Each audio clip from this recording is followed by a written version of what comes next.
In 1704, Sir Isaac Newton predicted that the world would end in 2060. Newton, who was also a theologian and alchemist, predicted that the second coming of Christ would follow plagues and war and would precede a 1,000-year reign by the saints on earth, of which he would be one. The most definitive date he set for the apocalypse, which he scrib-bled on a scrap of paper, was 2060. Did Newton believe the world would end in 2060? No, not in a literal sense. For Newton, 2060 AD would be more like a new beginning.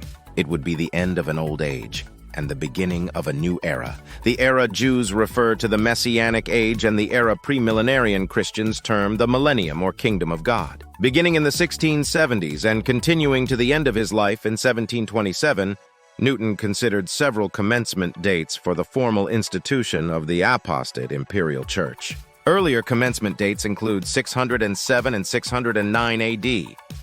As Newton grew older, he pushed the time of the end further and further into the future. In Yehuda MS7, Newton twice gives 800 AD for the beginning of the Pope's supremacy. The year 800 is a significant one in history, as it is the year Charlemagne was crowned Emperor of Rome in the West by Pope Leo III at St. Peter's in Rome. Since Newton believed that the 1260 years corresponded to the duration of the corruption of the Church, he added 1260 to 800 AD and arrived at the date 2060 for the fall of Babylon, or cessation of the apostate church.